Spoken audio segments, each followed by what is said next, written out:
Drwch groeso I Bronwen Lewis. Diolch. Thank you very much. I've done plenty of these, and I love an evening like this where it's no pressure and I get to play a beautiful piano. And it's mixed in with poetry as well, which I'm a big fan of and got a big passion for. So the first song is a song that's been played on Radio Wales all week. I was chosen as their Artist of the Week this week.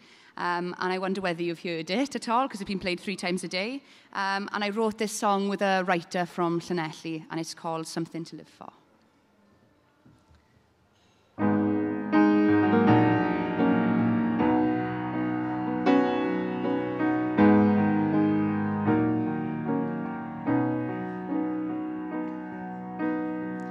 Breathe in and breathe out. That's not what your life's about. If you're not living like you're dying, you need something to live for. 'Cause this world will want to fight. Beat you hands down if you're not right. Don't ever give up on your trying to find that something to live for. Dream as if you live forever, but live as if you die today. Just step out of your shadow and shine your light to guide your way, and find something to live for today. Dream big, dream loud. Don't let those demons bring you down. Start that fire your heart desires. You've got that something to live for. Dream as if you live forever, but live as if you die today. Just step out of your shadow and shine to guide your way, and find something to live for today.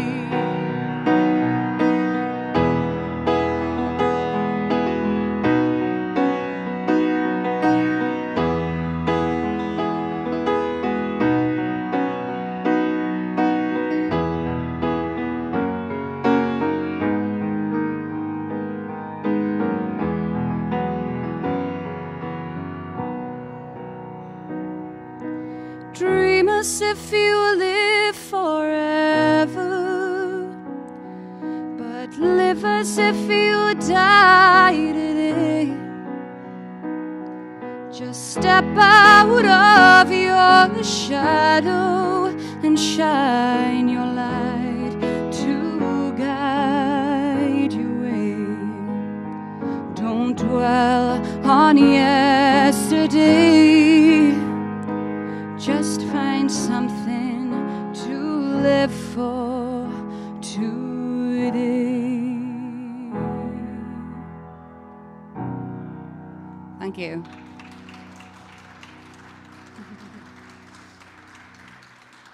Thank you very much. Next, I'm going to sing for you two of my favourite Welsh songs, and I've sort of mashed them together because they both mean the same thing, really. One was written by Gwyneth Glyn, one written by Carol Parry-Jones, and they're both called Adre, and it's all about home. And I do sing and write within the Welsh language as well, so I really hope you enjoy this one.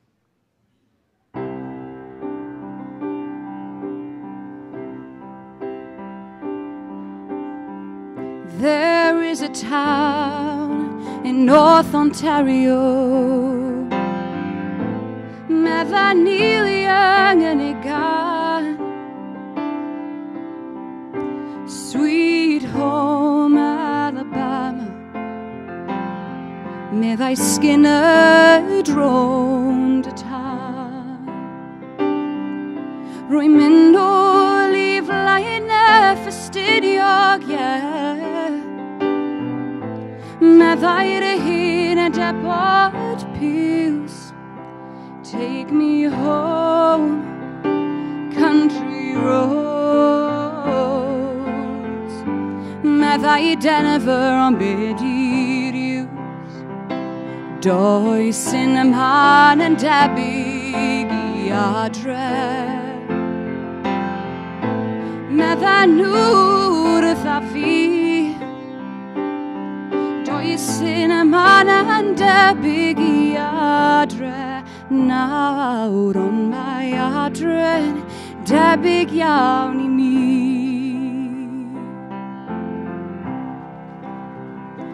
Os yw'r sir yn y di ar gollan y noson y ddi, tir adre'n nôl atai.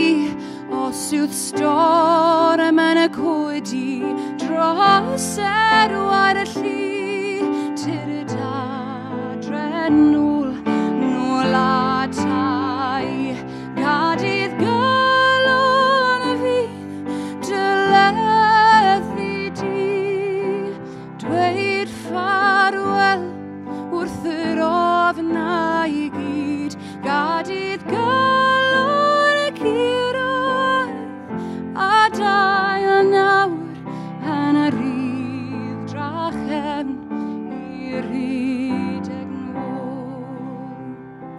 Does yn ymhan yn debyg I adre. Meddai nhw'r wrtha fi.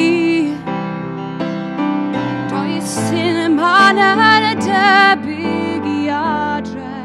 Nawr on mae adre debyg iawn I mi. On mae adre debyg iawn I mi.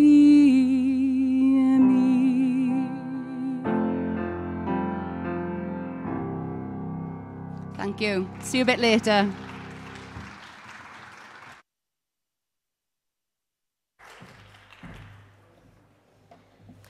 Diolch yn fawr iawn I Bronwen. Fydd yn canu eto yn y man. Thanks to Bronwen for those wonderful songs. And she'll be singing again in about a quarter of an hour, 20 minutes perhaps. So stay with us. I liked the song about stepping out of your shadow, which is what a lot of poets around the world have had to do. And that's why it's in tune really with the pen philosophy of standing shoulder to shoulder with those people who have had to say things that perhaps are uncomfortable and contentious to some governments. Before I introduce the next poet, I just read one poem, which is about a poet from Iraq who now lives in America, Dunya Mikhail, who had to flee from Iraq during Saddam Hussein's reign and flee because her life was in danger and threatened. She was a journalist. This is one poem, short, very short poem, called A Second Life. After this life, we need a second life to apply what we learned in the first. We make one mistake after another and need a second life to forget. We hum endlessly as we wait for the departed. We need a second life for the whole song. We go to war and do everything Simon says. We need a second life for love alone. We need time to serve out our prison terms so we can live free in our second life. We learn a new language, but need a second life to practice it. We write poetry and pass away and need a second life to know the critics' opinions. We rush around all over the place and need a second life to stop and take pictures. Suffering takes time. We need a second life to learn to live without pain. Like any wahodd nawr, Claire Potter. I'm glad to be able to introduce Claire Potter. It's a very vibrant voice, a poet who's done a lot of performance poetry as well. She's lived in New Orleans and Mississippi for 10 years and is part of a jazz quintet, Sucking on Sugar Cane, to mark the 10 years since Hurricane Katrina. And she has had a Wales Literature Whiz bursary for second collection, A Certain Darkness, which she says she hopes will come to light quite soon. She teaches creative writing at Cardiff University, so I'm delighted to welcome Claire Potter to the stage. Please welcome Claire.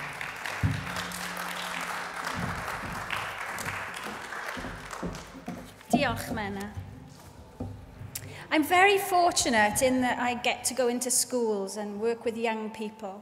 And quite often, no, not quite often, sometimes I should say, a teacher will say, that kid over there, you won't get anything from them. They're really naughty, they misbehave, they're disengaged. But often that's the child who, given time, really has something important to say and usually can say it quite eloquently. And this is a poem about such a child. Drama Queen. We are warned about this one, told she is prone to histrionics, to just ignore her. But we are here to get them engaged in language, pushing the boundaries of words and their unsolid attachments. Before I finish instruction, 1 or 2 have already finished their poems, and we have 2 more hours to fill. So I ask them to slow down, write another, find a different collective noun, now that they are on speaking terms with their animal. Just on cue, I see her flapping, huffing and puffing, throwing down pencil, waiting for someone, me, to ask. But I let her stew a bit. As the others delve into a smack of jellyfish, an ambush of Komodo, a sympathy of Siamese. Then she drops her head into her arms. I wonder what drama she's entangled in. She's crying when I sit beside her, forced tears allowed over this, unrelated. I ask, what's going on? I love reluctant learners, stubborn students. They have whirlpools inside, lost voices in leaden bellies, rage at keeping things in they don't know need coming out. After giving her a first line, she is unstoppable. And when it's time to read work out, she cries, but this time it's different. Love it when that happens. I won't give away my age, but 2 decades and a bit ago, I ran a play scheme for children, and it was a great experience. And I think, of course, it's important that we protect children. I think one of the things that's getting lost now is that we're not allowed to embrace them physically. For instance, my child was 3 in school and they wouldn't put sun cream on her, and I think there's a disconnect happening. And so this poem is about that, the lack of touch between us. A good touch. Positive touch. There is this with children. At 19, I led a play scheme down Britannia by the factory, which made my mother's hands sore. The kids who came would be lumped in labels today, disaffected, deficient in attention, foul-mouthed. Oh, they played full on, their bodies and words thrown into each game, and they'd be waiting outside when I arrived with the keys, eager to face an obstacle course or walk to the pond to kick tires on one another. And then we'd amble back to the porter cabin, where punches would stop as we told stories in the dark. We walked down Angel Lane once across the river, over the railway bridge my Granch had carried his bride, and up to Bargod Lido singing, oh, lay. On the hill, a garden had begun to grow on the inside of the dead mansion. We picked up stones and smashed the broken windows. I'd always wanted to do it, and nobody saw. We grew close like that. As the summer wound down and the boy who chased us with a knife was let back in, we climbed up the tip, found we could slide down the black dust that had been dumped there maybe by our fathers' fathers. Then back up coughing and laughing, sliding so we were slick and tarred.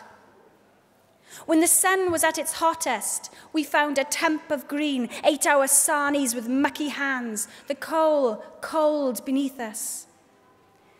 Then we sat in a circle, stroking one another's arms. I wanted them to know a good touch. We were like a daisy chain, and our faces were gleaming, and the slowing of our hearts, it let the sun in, and it was lovely.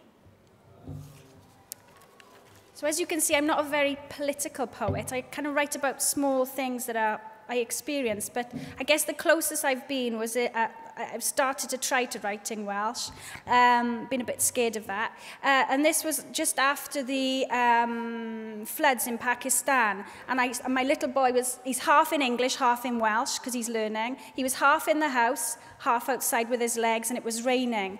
And he was wondering about all the rain, and I thought, wow, what a different question that a child in Pakistan might be asking than my son. And then I realized there's a factory down the road from our house, puffing all kinds of yucky stuff. And I wondered how connected that is to what happens in Pakistan and around the world environmentally. So it's called Haf Bach Mihangel. Mae'r mab yn eistedd ar silff drws agor y gegin a'n gwylio'r glaw yn dyfrio llysiau mae wedi dyfu o had. Fi meddwl something and my brain siaraded, meddai. Fi meddwl about where all this glaw comes from. Mae'n gwestiwn.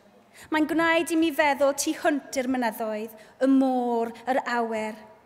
Gallai ateb o ddiw i wneud pyllau, neu esbonio'r sponge mawr uwch ben y tŷ. Ond mae fy meddyliau'n llifo nôl i farciau mwdlyd o gwmpas y tai, sy'n dweud haracus yr hurricane yna, ble mae cysgodion y lefi, mordenau ag esgusodion. Gweddillion bywydau sy'n ben i weired, cychod ar dwyau, greiddiau, coed tu ar nefoedd, annoel ddiw.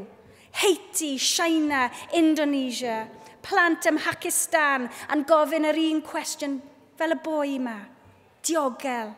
Cymryd amser i ystyried, ei wallt fel gwe o dŵr, tra mae'r ffatri lawr yr hewl a'n hwthian i'r awyr. And the next bit is not a poem, but I think it's poetic. I heard Eva Kaur on the radio. She was a twin who was experimented on in Auschwitz by Mengele, and she has been in court recently with Oscar Groening, who's been on trial. And she has shaken his hand. I think she even embraced him and has faced a lot of adversity, criticism, a lot of criticism because of that. But what she said, I think it's certainly poetic, but it sounded poem to me and it feels like important, so I wanted to read it. Not only have I been criticised, they call me a traitor. And when I talk to survivors, I say, why on earth does my forgiveness hurt you? And they have no answers. I guess victims like to have more victims. I have found that forgiveness has zero to do with the perpetrator. If they benefit from it, so be it. But the victims, 17 years after liberation, I was in Auschwitz with 300 survivors, and they were all talking about their experiment falling apart. Poor me, what they have done to me. Well, I don't forget what was done to me, but I am not a poor person. I am a victorious human being who has been able to rise above the pain, forgive the Nazis, not because they deserve it, but because I deserve it. And as long as we understand my forgiveness, that the victim has a right to be free, and you cannot be free from what was done to you unless you remove it from your shoulders as a daily burden of pain and anger. I was quite moved by that. And lastly, a poem which is, I love using this with my students because they get a bit bored at the beginning. It's a bit of an anecdote which turns itself into a poem, and I hope I can do it without crying. I've practiced at home twice a day, and I always end up in tears at the end. But there you go, that's what poetry does, doesn't it? So that's okay. It's by Heather McHugh, What He Thought. We were supposed to do a job in Italy, and full of our feeling for ourselves, our sense of being poets from America, we went from Rome to Varno, met the mayor, mulled a couple matters over. What's cheap date, they asked us, what's flat drink? Among Italian literati, we could recognise our counterparts, the academic, the apologist, the arrogant, the amorous, the brazen and the glib. And there was one administrator, the conservative, in suit of regulation grey, who, like a good tour guide with measured pace and uninflective tone, narrated sights and histories the hired van hauled us past. Of all, he was the most politic and least poetic, so it seemed. Our last few days in Rome, when all but 3 of the New World bards had flown, I found a book of poems this unprepossessing one had written. It was there in the pensione room, a room he'd recommended where it must have been abandoned by the German visitor, to whom he had inscribed and dated a month before. Well, I couldn't read Italian either, so I put the book back into the wardrobe's dark. We last Americans were due to leave tomorrow. For our parting evening, then, our host chose something in a family restaurant, and there we sat and chatted, sat and chewed till, sensible it was our last big chance to be poetic, make a mark. One of us asked, "What's poetry? Is it the fruits and vegetables and marketplace of Campo dei Fiori, or that statue there?"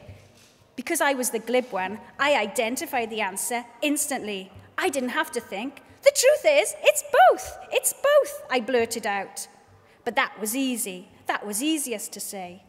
What followed taught me something about difficulty, for our underestimated host spoke out, all of a sudden, with a rising passion, and he said, "The statue represents Giordano Bruno, brought to be burned in public square because of his offence against authority, which is to say, the church. His crime was his belief the universe does not revolve around the human being. God is no fixed point or central government, but rather is poured in waves through all things. All things move. If God is not the soul itself, he is the soul of the world." Such was his heresy. The day they brought him forth to die, they feared he might incite the crowd. The man was famous for his eloquence, and so his captors placed upon his face an iron mask in which he could not speak. That's how they burned him. That is how he died, without a word, in front of everyone. And poetry? We'd all put down our forks by now to listen to the man in grey. He went on softly. Poetry is what he thought, but did not say. Thank you.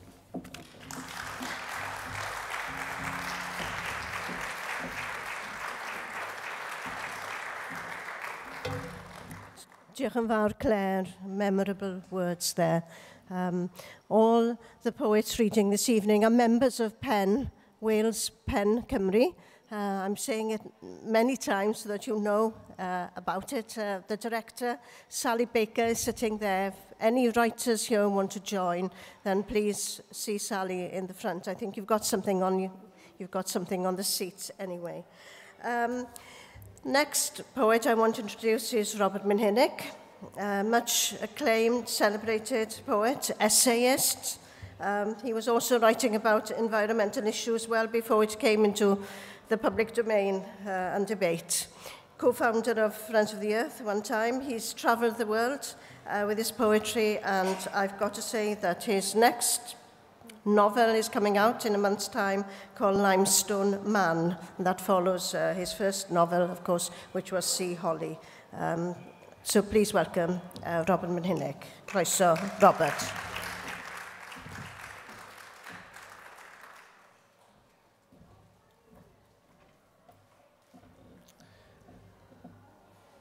Diolch, Menna. At a dictator's grave. Now this is what happens when the old men make us wait. Yes, this is what happens when the old men make us wait. And it crossed my mind at the cemetery about the best way to behave. How should I conduct myself beside a dictator's grave? Someone has left dandelions in a jam jar.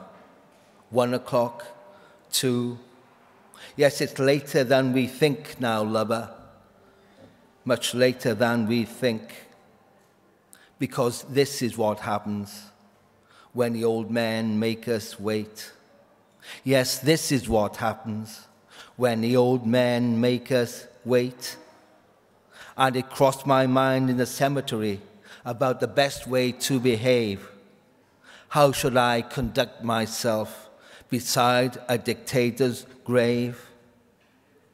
Why not ragwort, lover, ivy, or the corpse colour of henbane? But crowding round, the children laugh, as children always must. I suppose they'll still be laughing, love, when you and I are dust. Yes, it crossed my mind in the cemetery about the best way to behave. But why did I not use bare hands to dig the dictator's grave? Because this is what happens when the old men make us wait. Yes, this is what happens when the old men make us wait. I dreamed I saw our leader, lover, as he was driven from the scene, mottled like marble in the back of a German limousine. Yet all our lives we've had to drink green water from the grave. Yes, it's later than we think now, lover, much later than we think. That poem was commissioned by Carolyn Duffy, the poet laureate in England, and each poet was given a year of the Queen's reign, and my year was 1989, which became, or I discovered, was the year of revolutions.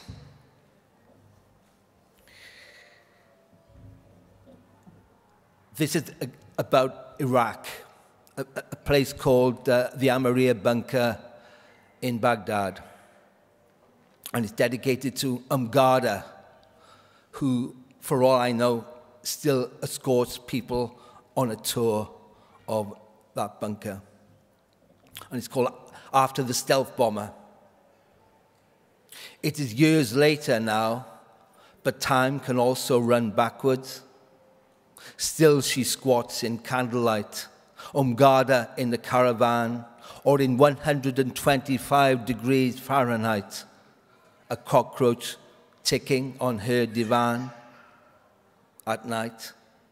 They come out of the bunker, the children, the old people, but all a fog of flesh. One body with 400 souls is exposed in a photographic flash. They pick the wedding rings and wisdom teeth from crematorium ash. Who was it dreamed a stealth bomber? Stealth steals. Think of a smart bomb, not so smart. Where the missiles entered Amaria, the daylight was star-shaped in the sarcophagus. The concrete blasted back. All the bodies foaming like phosphorus in a bunker in Iraq. The old women took off their shoes to welcome the fire that jumped into their mouths. How quickly the children found themselves unborn. Yes, stealth steals, but still Umgada guards. Umgada who goads God with her grief and the ghosts she carries. Umgada, my guide in the charnel house corridors. What is she but a woman in desert black? Yet no desert was ever so black as the sackcloth that Umgada owns. Not the Syrian desert's Bedouin black, its cairns of cold stones.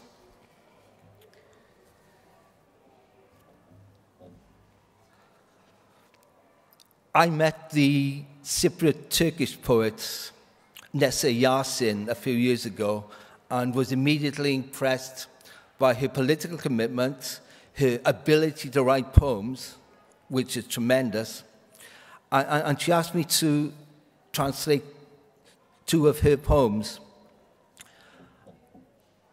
I knew no Turkish, but she described the poems to me. She told me what the poems were about, and that's the way I managed to make a version of her poems.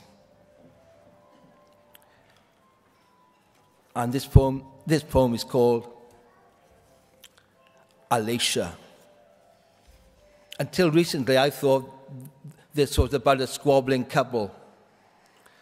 But now I've come to think it's about the island of Cyprus itself, split between 2 countries, Greece and Turkey.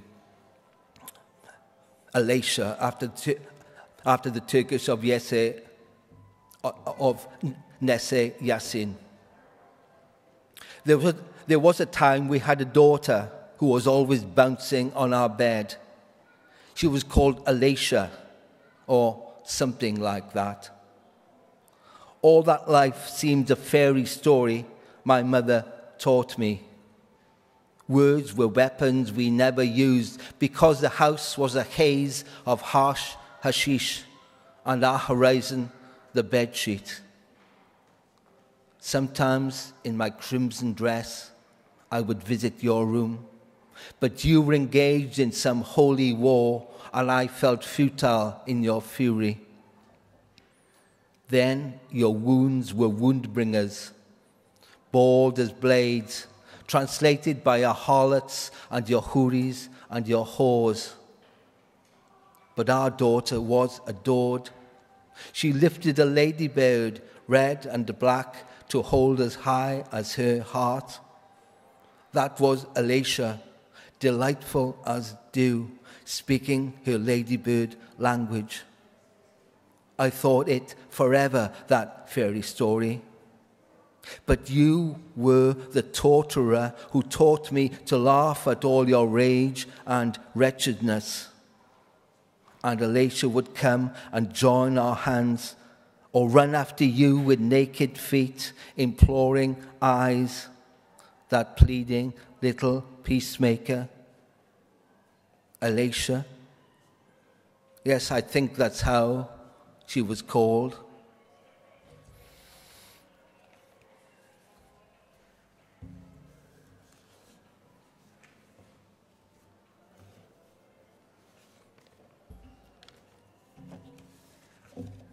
And the last poem is, it's about something that all of us are encountering more increasingly, I think. It's the care of elderly people.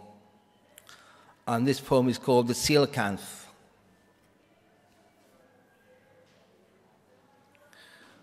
At the end, they hung the magician in a net from the workhouse ceiling. His soars like stars, his cries that familiar language. Cats, buzzards, the throats mewling, we all have to learn. Word perfect. Father, rock yourself under the limestone sky, while the dark creeps in and creeps away again. Not ready, not fit, your time is over. Holy writ. What made this world, Father? Who trawled you up from the ocean floor, a coelacanth out of the purity of prehistory? From the corals you came, the comotes of starfish. So where's your spell for this then, Father? Where's that mysterious book you have been writing? What's on the last page, old man, as you turn in the net with the mothers of pearl, as you burn like all the driftwood kings? Yes, here's a predicament. Get yourself out of this one, Father. In your net, a swing from the raw clevis, do you dream of one last campaign? A penthouse in the Brazilian rain? Too late, old man, seek no relief, but the lark will sing in its glory and its grief. Now, when I place my ear against your mouth, tell me the questions that I need to ask. Diolch yn fawr.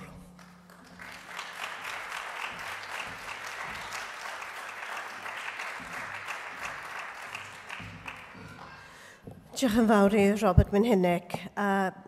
Cyn bo fi'n gofyn i Bronwen i ddod nôl i ganu, before we have another music slot, I would like to invite two poets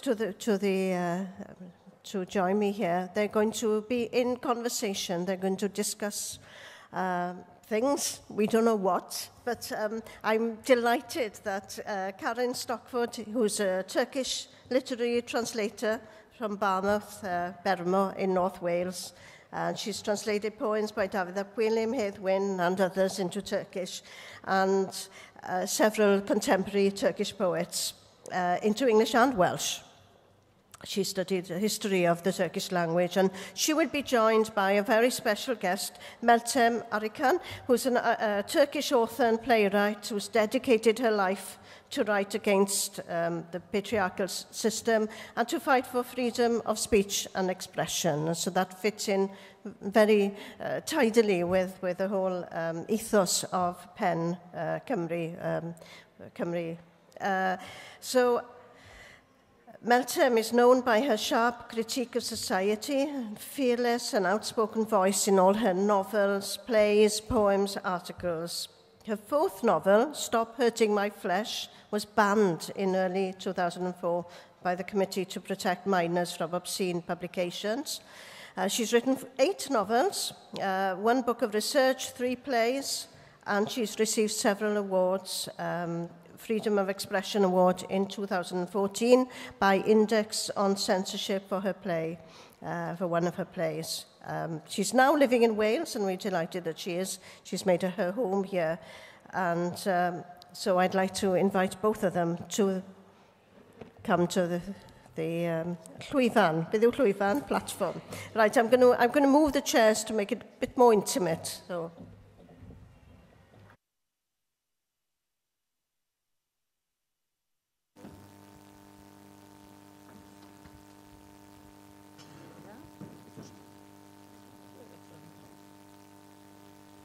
We'll have a conversation for about 15 minutes, after which time we'll invite Bronwen again to sing 2 songs for us. Diolch. So, prynhawn da, pawb. I'd like to welcome Meltem Arıkan. She's already been well introduced by Menna. So perhaps we'll just get into the first question. We're going to have a couple of questions, and she'll tell us a little bit about what brought her to Wales and why she had problems with her writing in Turkey, or rather they had problems. And then we're going to read a poem by Nasim Hikmat, which she has chosen in Turkish and English sort of simultaneously. So, hoş geldiniz Meltem. She speaks very good English, so we're going to converse in English. So firstly, Meltem, basically, how have you come to be living in Wales, is my first question. Okay, I explained this, but before that, I have an interesting story, and I'll tell later. But when we explain the story, the other people, when we came in England, and always when I finished the story and then I came Wales, and now I am living in Cardiff, everywhere, all the time, people said, Cardiff? Why you choose Cardiff? And as if the interesting thing, all the story, just Cardiff. So before the story, I want to say this, because I didn't understand, even if now, why people acting like Cardiff, because I'm very happy to be in Wales, and I'm very happy to live in Cardiff. And why Cardiff? Because I first visited Wales 10 years ago for an English course in Brecon, and I woke up in the first morning, and started crying. And I couldn't help it, and I wasn't able to stop myself. And then I called my husband and asked him, "Are you sure my mom and dad are my real parents?"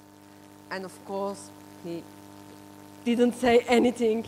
And then he said, "Of course they are." And I said, "Maybe someone must have kidnapped me from here and then gave me to them." And he said, "Of course not, Meltem, you born in Ankara."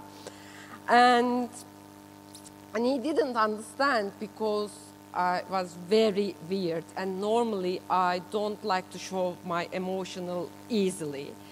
And because for the first time in my life, I feel belong somewhere.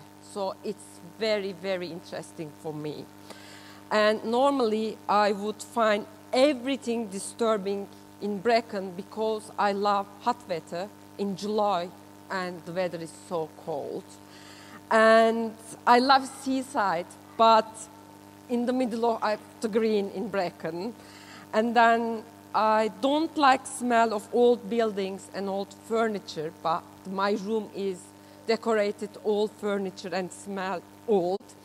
So everything is wrong for me, and I try to explain my husband, "Everything is weird, but I really want to live here." And he said, "Meltem, you just came one day, you just stayed there just one day, so maybe you should calm down and finish your English course, and then we can talk about later." And I stay 1 month, and I can say I spent my time nearly just crying, and I can't explain, just I feel, I know here, and just it's so silly, and the people really think I'm a little bit crazy, but maybe they thought she's a writer, it's normal. And after English course, I can say my English is not proved, but my knowledge about Wales is really proved. And then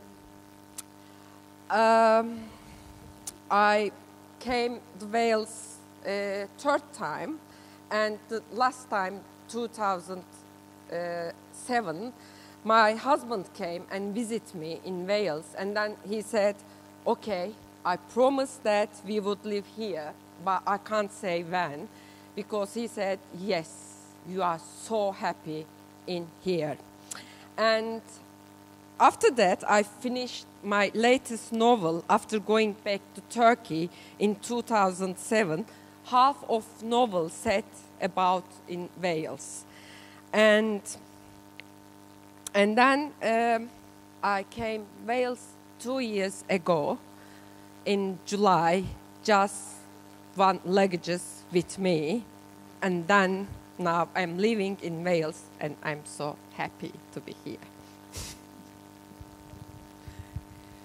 So you obviously had the sort of feeling that you'd been here before. So why are you here this time? Because you're living here in exile.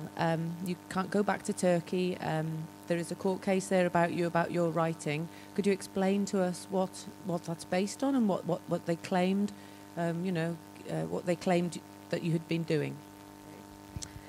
I am here because of vicious and sustained campaign against me and my friends on social media and TV, in which we were subject to continuous barrage of brutal verbal abuse and rape and death threats. The attacks were fronted by Turkish politics who accused me and the people behind the production of my play Me Minor of being the architects of Gezi Park demonstration in June 2013. As I'm sure you know, these protests start as a reaction to the development plans for the public space of Gezi Park and quickly became a focus for mass protest against the Turkish ruling party. I wrote an absurd play called Me Minor, and then our life became more absurd than my play because the government think our play, to rehearsal, all Gezi demonstration, so just a theater play. We really spent 2 months in our homes, and it was horrible. Because first everything started in a newspaper, which they accuse us, and then every week, sometimes 2 or twice, different TV channels talk about me minor and us. And social media and the other newspaper. So we stayed at home, and our nervous system is really, really down. And then after all of things happened, then one day they choose one of my speech, which I did 2007. They changed my speech and showed the television, and they accused me anti-Muslim agitator. So it's very dangerous thing in Turkey if someone points you in anti-Muslim agitator, especially if you are a woman. And I think this is the last straw for us. And then one night, me and our play lead actors, Pınar, decided to leave country, and we decided to come Wales. Thank you, Meltem. I've got one more question quickly to ask you before we move on to the poem, and that is about your book. I mean, your poetry has a very strong feminist message, and your book, Stop Hurting My Flesh, was about incest, and it's, you know, had never been spoken about in literature before in Turkey. You were accused of trying to bring down the Turkish family unit by using feminist means. Can you tell us a little bit about that and what happened? So you see, our governments really love me, and they really admire what I'm doing. So they banned my books, because in Turkey this is the first time I publicly talk about incest. And the story in my novel actually is real, because it's not just Turkey, and everywhere people think incest very extraordinary thing, but it's not. And again, they think just ignoring people doing this. Again, it's not. So I underline all those things, and of course the government don't like my novel and my idea. An interesting thing, when they banned my book in Turkey, if you say incest in newspaper or TV, you have to fine. But if you if you are perpetrated, we haven't got any law about the act. So if you word is crime, act is free. So I had a lot of campaign about it, and then we able to change the law. And then they give me a award, Freedom of Thought and Speech Award. And then I win the court, and now my book is published again. Well, congratulations on that award. It sounds like a battle well won. Now we're going to read a poem for you by the great Turkish poet Nasim Hikmat, who also lived in exile and died in exile. He didn't get back to Turkey. He's also got fabulous... He's one of the most translated Turkish poets, because unfortunately there aren't many that are translated at all. So he's widely known outside Turkey, and he's got some wonderful letters from prison as well, a book of that. So we're going to read a couple of lines each. Would you like to?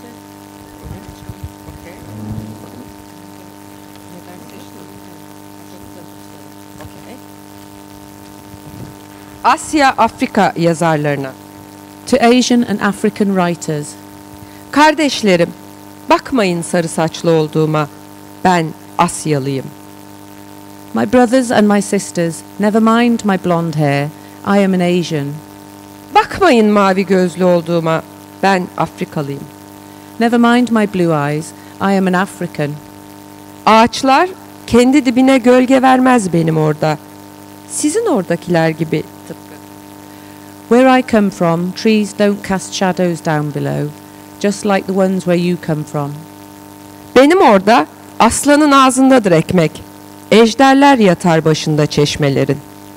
Where I come from, the bread is in the jaws of the lion, and dragons lie down in front of fountains. Ve ölünür benim orada 50'sine basılmadan. Sizin oradaki gibi tıpkı. Where I come from, people die before reaching the age of 50, just like where you come from.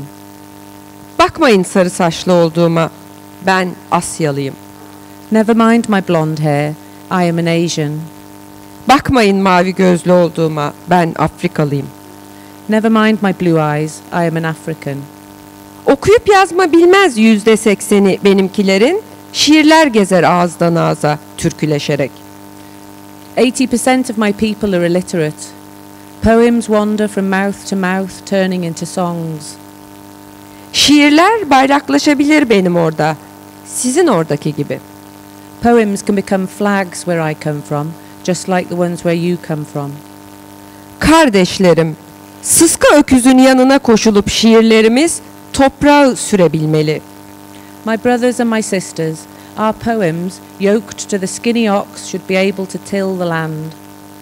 Pirinç tarlalarına bataklığa girebilmeli dizlerine kadar. Our poems should be knee deep in mud and should enter the rice fields. Bütün soruları sorabilmeli. Our poems should be able to ask all the questions. Bütün ışıkları derebilmeli. Our poems should be able to gather all the lights. Yol başlarında durabilmeli. Our poems, like milestones, should be able to stand at the crossroads. Kilometre taşları gibi şiirlerimiz, yaklaşan düşmanı herkesten önce görebilmeli.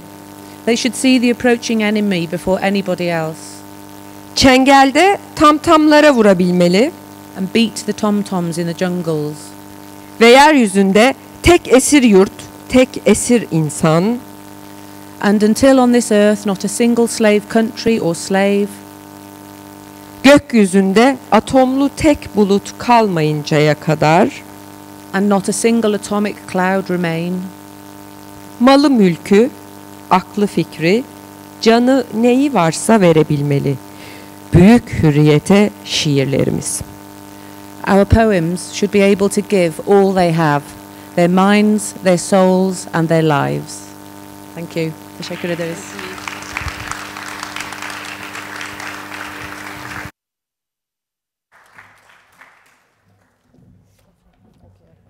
Thank you both. Diolch, Meltem. Thank you, Meltem and Caroline, for that rich contribution. And it's wonderful that you have a platform here, something that you're not having or able to have in Turkey, which again is what PEN is about, Wales PEN Cymru.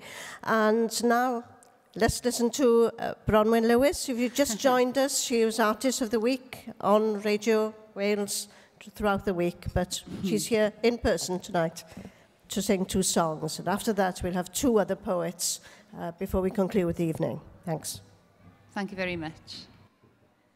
These next couple of songs are both covers. The first is an English cover of the quite well-known track, Build Me Up Buttercup, but I've sort of slowed it down and added my own sort of style to it. So I hope it's still recognisable and you enjoy it.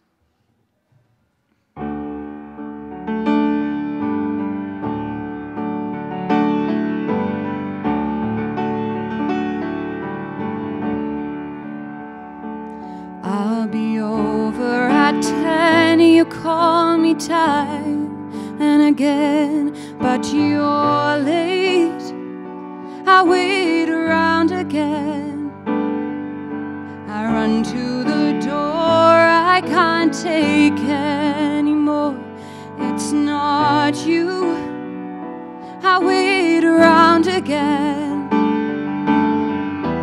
Baby, baby, I'm trying to find a little time and I'll make you mine. I'll be home, I'll be beside beside the phone, waiting for you. Ooh, why do you build me up, buttercup, baby, just to let me down and mess me around? And the worst of all, you never call, baby, when you say you will. And I love you still, I need you more than anyone, darling. You know that I have from the start. So build me up, buttercup, don't break my heart. Don't break my heart. You were my toy, and you could be the boy I adore if you just let me know. Although you're untrue, I'm attracted to you all the more. Why do I need you so? Baby, baby, I'm trying to find a little time, and I'll make you mine. I'll be home, I'll be beside the phone, waiting for you. Ooh, why do you build me up, buttercup, baby, just to let me down and mess me around? And the worst of all, you never call, baby, when you say you will. And I love you still, I need you more than anyone, darling. You know that I have from the start. So build me up, buttercup, don't break my heart. Don't break my heart. Thank you very much. A trio there. Thank you very much. This next song is a Welsh one, quite well known, and it's called Anfona Fangel, and it basically means I'm sending you an angel. Yeah, it's pretty self-explanatory, but it's sort of like when you're in your time of need, so there's someone out there thinking of you.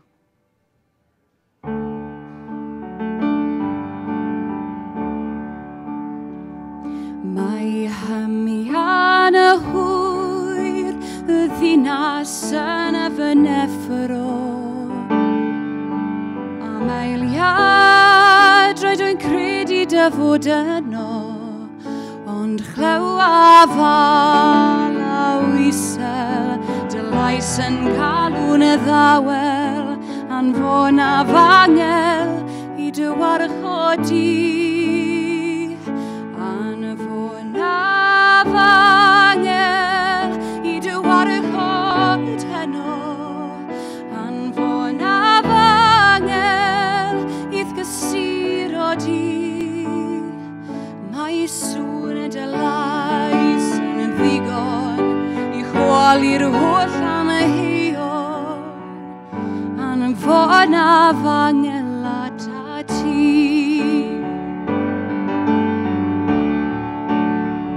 Ac ambell waith yng nghanol y berw bywyd, dwi'n teimlo'n unig ac yn isel hefyd, ond fan y rwyf ar y fy nghliniau, mi wylaf trwy fy nagrau, a chofiaf geiriau dwedas wrtha i.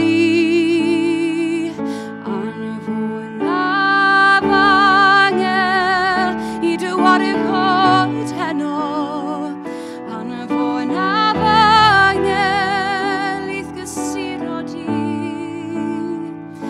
Mae sŵn y dylais yn ddigon I chwalu'r holl am y heion anfon a fangel ata ti.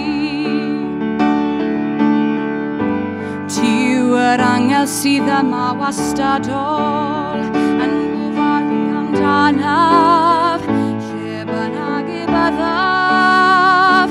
Ti yw'r angel, fy angel warcheidiol a chofiaf geiriau dwedest wrtha I.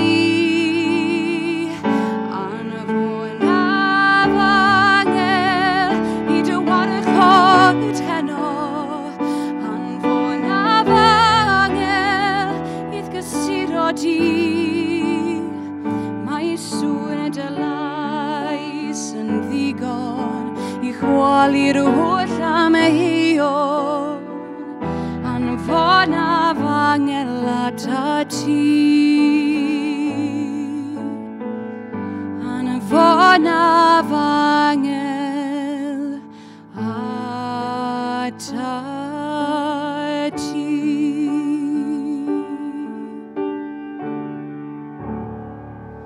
Thank you very much.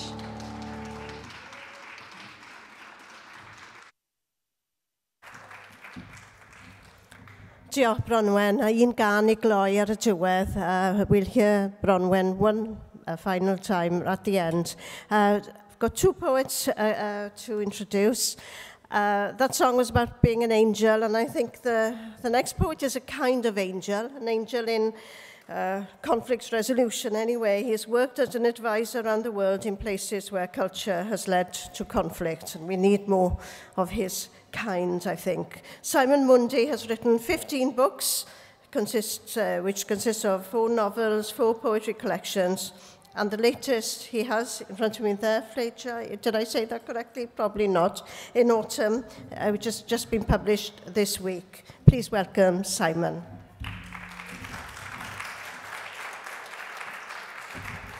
Thank you very much, Manna. 20-odd years ago, when Salman Rushdie had his fatwa pronounced on him by Iran, Index on Censorship asked many of us to write poems in his defense. And I think in the theme of bearing witness, I think that's important. I wrote a poem which was really about what the troubadours brought back from the Crusades when they'd gone out trying to preach intolerance and came back having learnt tolerance from their Saracen foes to defend Rushdie. The Lionheart's crusaders trudging through the Balkans, stone underfoot, bleached liveries breached by the forgotten winter, could barely muster in all their sullen line a fanatic, where only blazing pennants had accompanied the warrior's plainsong on the outward, certain march. This abject journey asked for gentler songs, the lute, hautbois, and rebec, surprising souvenirs for those who had promised their bishops the heads of Mohammedans.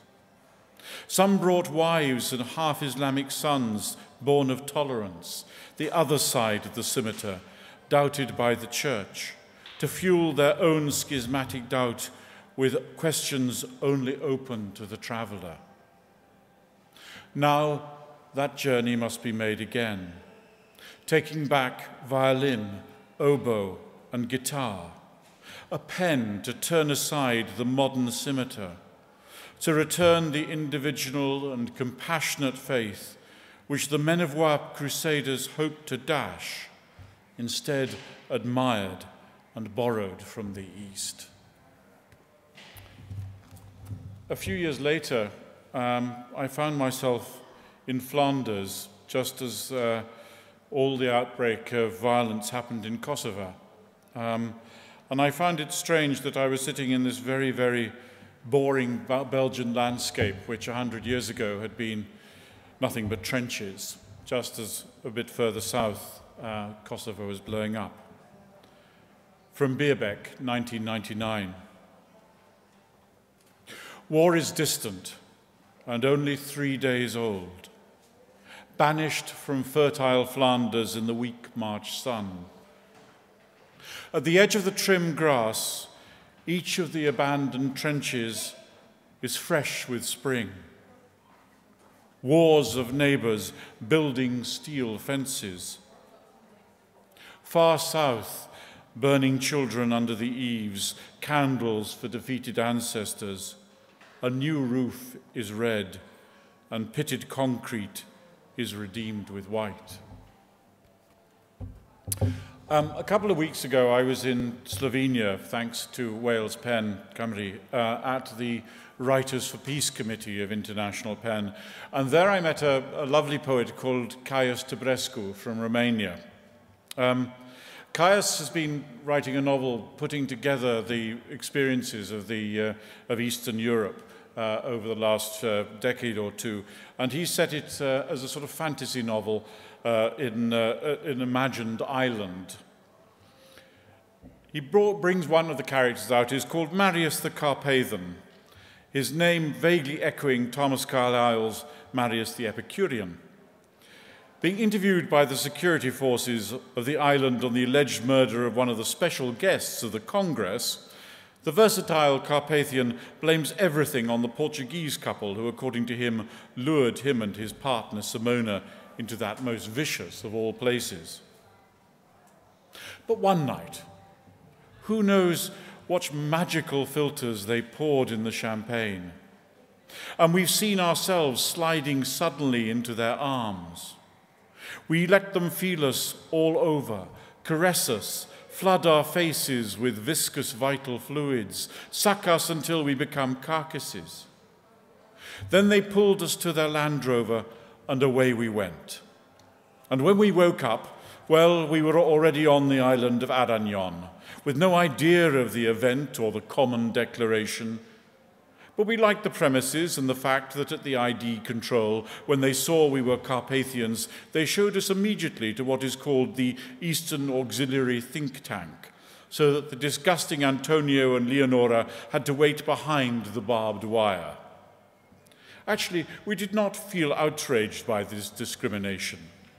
Simona and I did not intend anyway to take part in the East European mini-congress of the abundant love, which we heard rumours had to reach its own separate agreement to be included at a later date in the common declaration, blah, blah, blah. We had nothing to do with this. We were happy to rest and breathe the fresh breeze. Bearing witness does not have to be pompous or even, indeed, very serious. I've just done a novel which is based on the joys of Brussels Café Society and indeed the European Parliament, Flagey in Autumn, which is out now.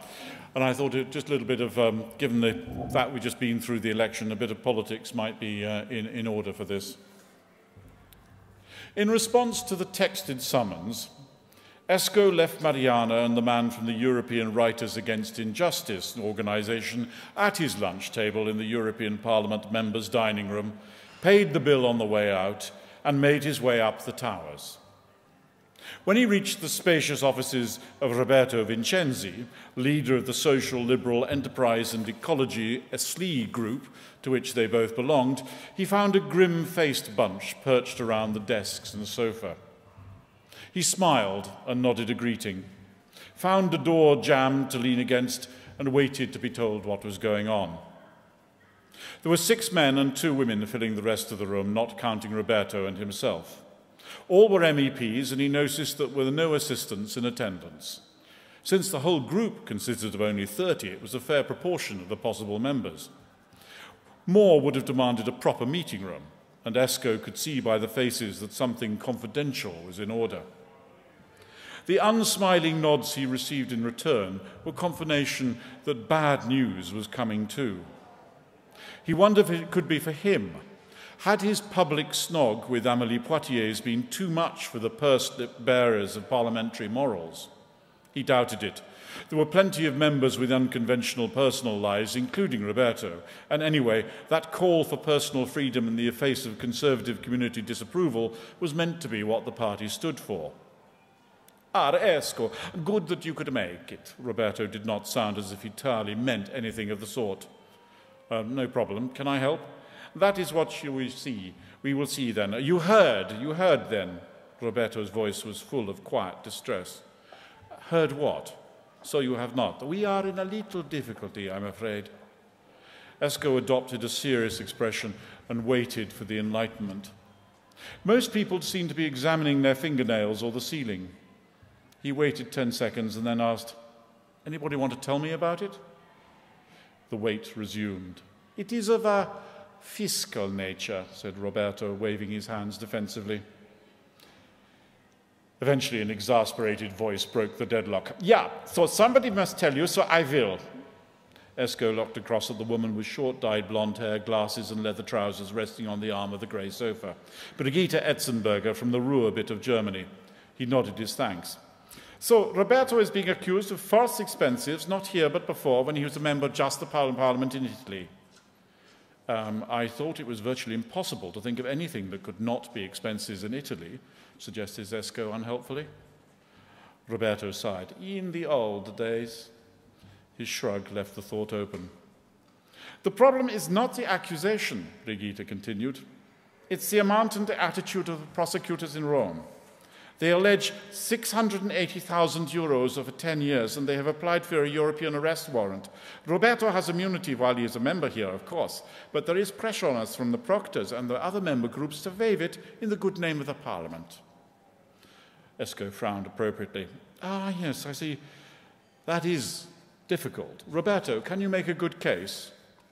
"In Rome, anybody in politics can be given a sting. My enemies sting me. Whether or not I have given myself a little help with cash flow now and again, it will take years to prove either way." Esco found himself feeling very Northern European. "Sure, but will we look stupid if we defend you?" Roberto's shrug almost lifted his whole body from the chair. "How can I say? What is stupid these days?" Thank you.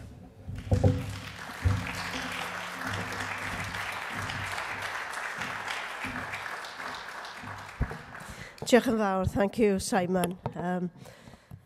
For humour as well, as we've had a mix of emotions tonight, and grateful they're all part of expression, free expression. The final poet, the last poet of the evening, I'm glad to introduce, is Gwyneth Lewis. Mae Gwyneth yn awdur toreithiog. She's the author, probably, of the largest poem in the world. If you come in through the Millennium Centre, you'll see her poem up in high, and you see it in wonderful light in the evenings as well. So she's also, of course, a winner of an array of prizes. I won't read them all because there are so many. Won the Crown at the National Eisteddfod, winner of the Book of the Year, Rowan Matthias Prize, and so on. And she writes in Welsh and English, and we're delighted that she was able to come to read tonight. So, brwch croeso, please, I Gwyneth I ddarllen. Ac ar ôl Gwyneth, bydd Bronwen yn gorffen y noson. Bronwen will finish with one song after Gwyneth finishes reading. Wel, diolch yn fawr, Menna, am y cyflwyniad. Good evening, everybody. I'd like to thank Menna and Sally and Penn Wales and the Hum Foundation for organising this event. I'm afraid I made a mistake. I picked up a book thinking that it was my work on the way out, but I bought the wrong book. But I also brought the right book, which is the work by somebody else that I wanted to read. And this book has won the Penn Translation Prize in America just recently. It's a book called I Am the Beggar of the World, and it's Land Days from Contemporary Afghanistan, translated by the journalist Eliza Griswold, who's a poet herself. And she went around the refugee camps and other places in Afghanistan collecting land days, which are it's the oral tradition of Afghanistan, and they're traditionally poems used and spoken by women. So the reason I picked this book was, I mean, I have the highest admiration for Penn and its work, but also it's not just writers, of course, who are attacked by regimes who are not doing what they should be doing. And of course, we have to remember that ordinary people are writers in its most fundamental meaning. So, and the Land Day is a form that shows that. I'll read a couple of these poems. They're very short, and I want to read some of Eliza's introductions to explain them as well. One popular theory of the Land Day's origin traces the poems to the Bronze Age arrival of Indo-Aryan caravans in Afghanistan, Pakistan, and India around 1700 BCE. It's possible that the poems derived from the call and response over a long caravan train from front to back and back again. Many of the poems refer to this nomadic way of life, as well as to the moon, flowers, nature. As ancient songs, they are thought to be related to Sanskrit and to the Vedas, the Hindu scriptures, at least 5,000 years old, that are comprised of wisdom couplets. Slokas resemble land days, except that they are 16 rather than 22 syllables long. The language of tents and nomads is very much alive in land days. Pashtun herdsmen, called Kuchis, still migrate between Afghanistan and Pakistan with their livestock. Their white and black goat felt tents dot the roadside between Kabul and Peshawar. Climb to the brow of the hill and sight where my darling's caravan will tent tonight. So these are the 22 syllables in rhyming couplets. And Eliza's kept the rhymes, usually.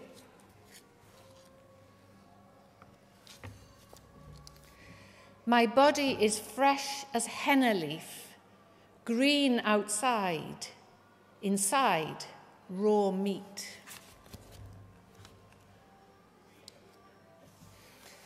My body belongs to me, to others its mastery.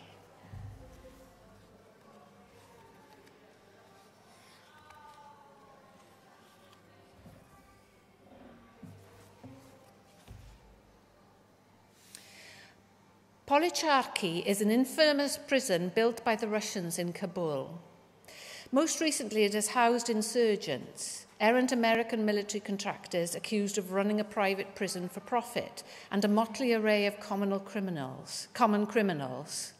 Bas Bibi, who sang this Land Day and the two that follow, told me, I am the mother of the Land Days. She lives in Charahi... Oh, I'm hopeless at this, forgive me.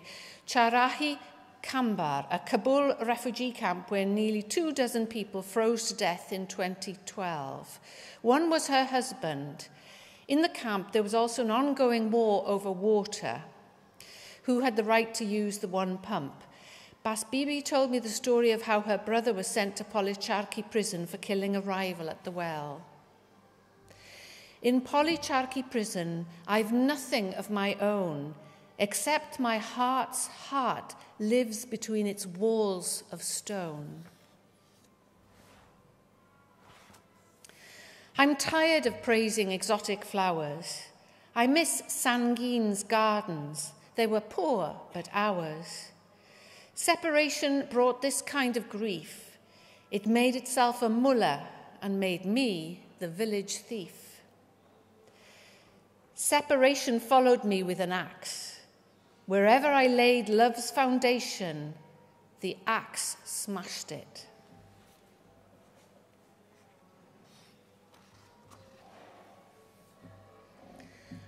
My love gave his life for our homeland. I'll sew his shroud with a strand of my hair.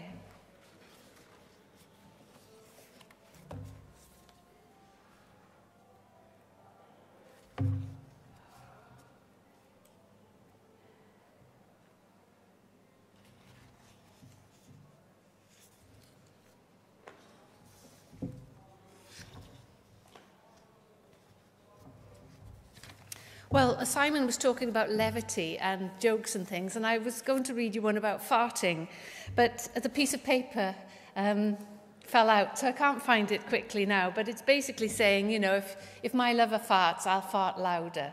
So this is the last little landé that I'd like to read, and there's the story. I mean, in a way, the story of collecting the landés is as revealing as the poems themselves. Oh, a lot of these are very funny. There's a load of ones about new media, about how you get to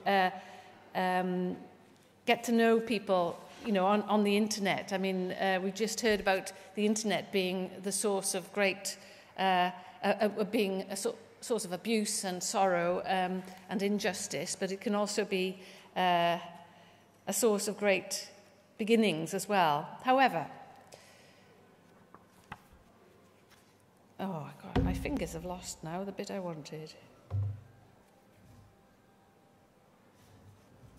So this is the introduction. Ashaba, an elderly woman in Samarkand Tagau, a refugee camp about 10 miles east of Jalalabad, repeated this landé to me. Her husband lay dying in the next room, and she was terrified of what would happen to her after his death. Without him, she feared she would lose her place in the world. Like most Afghan women, she had no idea of her age. "I'm 50, she said, to which her daughter replied, "Mother, I'm 50, you're at least 70. The tiny earthen room of maybe 20 women huddled cross-legged together on the floor, cackled with glee. Afterwards, we went next door to meet Ashaba's dying husband, who lay in a wooden bed in the empty room. Observing custom, my translator and I pressed small bills into the dying man's fist as he blessed us. In my dream, I am the president. When I awake, I am the beggar of the world." Thank you very much.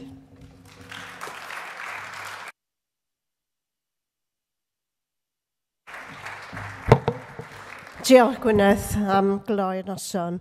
Atgoffa ni bod ni gyd yn gardotwyr mewn ffordd ar draws y byd. We're all beggars of the world, really. And now to conclude, Bronwyn will sing. I'd like to thank again Ali Anwar for sponsoring this evening, Hum Foundation you see there, and also Wales Pen Cymru. Diolch.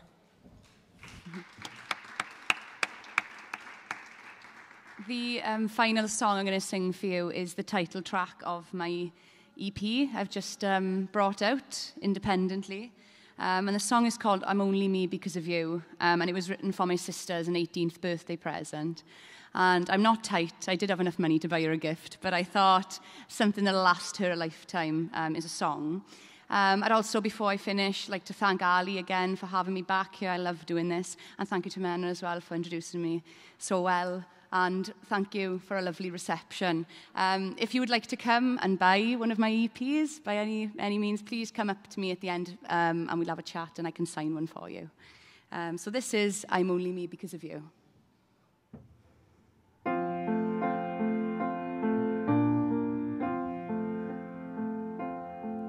I see you're growing tall, slowly making sense of it all. But still in my mind, you're only turning 5. Take the world in your stride, running through the trees, holding hands, wearing the same dress and matching headbands. Although your golden hair is becoming less fair, I see that glow in your eyes. So treat yourself with kindness, keep worries away, learn from our mistakes to go your own way. I'll say this only once, and I'll say it 'cause it's true. I'm only me because of you.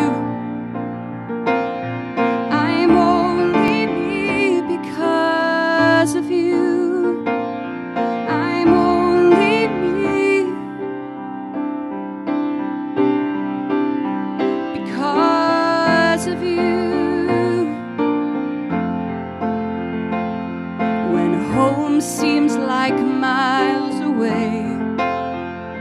You'll be coming back again someday.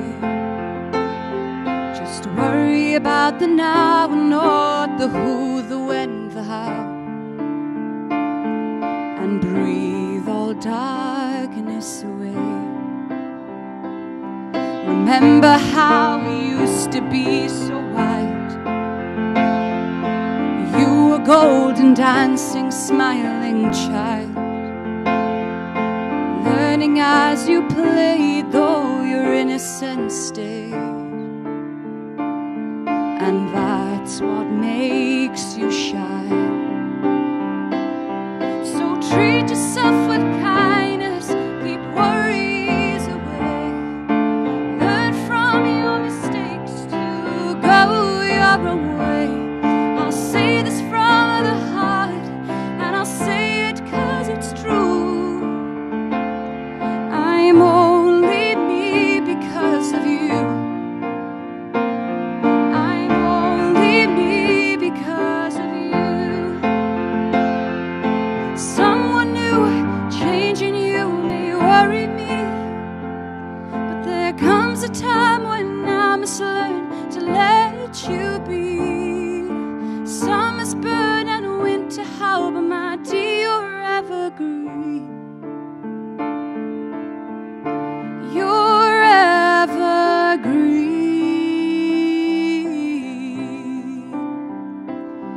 So treat yourself with kindness, push worries away. Learn from your mistakes to go your own way. This phrase is very rare, but every bit as true. I'm only me because of you. I'm only me because of you. I'm only me because of you.